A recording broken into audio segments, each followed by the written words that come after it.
Good evening everyone and welcome back to our channel smart guidance. এই মুহূর্তে সবচেয়ে বড় খবর, ডব্লিউবিসিএস 2024 প্রিলিমিনারি এক্সামিনেশন যেটা হবার কথা 14 জুন, সেই এক্সাম কি 14 জুন হবে না? দেখুন, পাবলিক সার্ভিস কমিশনের সঙ্গে তো আমার কোনো দূর দূরান্ত পর্যন্ত যোগ নেই, কিন্তু বিভিন্ন বিশ্বস্ত সোশ্যাল মিডিয়া মারফত যে খবরটা ভেসে বেড়াচ্ছে সেটা হলো 14 জুন কিন্তু ডব্লিউবিসিএস পরীক্ষার প্রিলিমিনারি এক্সাম হওয়া নিয়ে একটা প্রশ্নচিহ্ন দেখা দিয়েছে।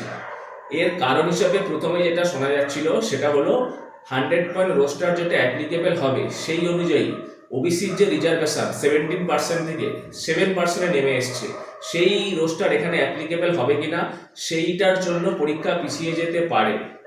এবং এর জন্য ওয়েস্ট বেঙ্গল গভর্নমেন্টের লিগ্যাল সেলে পাবলিক সার্ভিস কমিশন নাকি একটা চিঠি পাঠিয়েছিল। কিন্তু তার চেয়েও বড় যে ব্যাপারটা এই মুহূর্তে দেখা দিচ্ছে সেটা হলো মিসলেনিয়াস পরীক্ষায় যেমন বয়সের ছাড় দেয়া হয়েছে, এই নতুন সরকার ক্ষমতায় আসার পরে 5 বছরের বয়সের যে ছাড়টা ঘোষণা করা হয়েছে সেটা কি ডব্লিউবিসিএস 2024-এর ক্ষেত্রে অ্যাপ্লিকেবল হবে?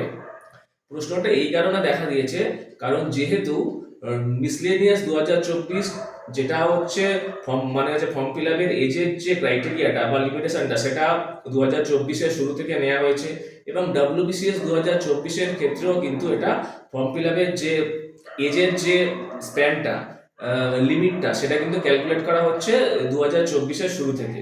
তাহলে মিসলেনিয়াস পরীক্ষার ক্ষেত্রে যদি ফর্ম ফিল আপের ডেট এক্সটেন্ড করে বয়সের ক্ষেত্রে 5 বছরের ছাড় দেওয়া হয়, তাহলে একই ক্ষেত্রে 2024-এর ডব্লিউবিসিএস এর ক্ষেত্রে কেন এই 5 বছরের যে ছাড়টা সরকার ঘোষণা করেছে সেটা অ্যাপ্লিকেবল হবে না? এই নিয়ে কিন্তু একটা প্রশ্নচিহ্ন উঠেছে এবং সম্ভবত এটা নিয়ে পাবলিক সার্ভিস কমিশনও ভাবনা চিন্তা করছে বলে শোনা যাচ্ছে।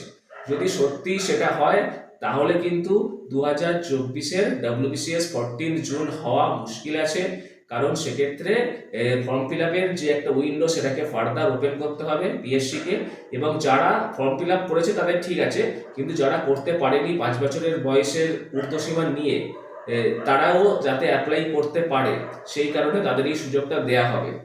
এবং সেই ক্ষেত্রে কিন্তু 14 জুন ডব্লিউবিসিএস 2024-এর প্রিলিম যেটা হওয়া খুব মুশকিল, অর্থাৎ একটা বড় সম্ভাবনা দেখা দিয়েছে যে ডব্লিউবিসিএস 2024 প্রিলিমিনারি এক্সামিনেশন কিন্তু পিছিয়ে যেতে পারে। যদিও আমি বলবো এটা নিয়ে পাবলিক সার্ভিস কমিশন যতক্ষণ না অফিসিয়াল নোটিফিকেশন দিচ্ছে ততদিন কিন্তু আমরা এটাকে ধরতে পারছি না। যদিও একটা বড় সম্ভাবনা দেখা দিয়েছে, তাহলে যতদিন না আমরা অফিসিয়ালি জানতে পারছি পাবলিক সার্ভিস কমিশনের কাছ থেকে যে সমস্ত চাকরি প্রার্থী ভাই বোন আছে এবং যারা প্রস্তুতি নিচ্ছে তারা কিন্তু নিজেদের প্রস্তুতিকে চালিয়ে যেও, কোনোভাবেই গা ঢালা দিও না, ঠিক আছে? অর্থাৎ বাই চান্স যদি হয়ে যায় তখন কিন্তু আবার সমস্যা হবে। তাই এই মুহূর্তে এই খবরটা তোমাদের সাথে শেয়ার করলাম। আশা করি তোমরা বুঝতে পারলে ব্যাপারটা কি এই মুহূর্তে হচ্ছে। আসন্ন পরীক্ষার জন্য আমাদের স্মার্ট গাইডেন্সের পক্ষ থেকে তোমাদের সবার জন্য আবার রইল শুভেচ্ছা। ধন্যবাদ।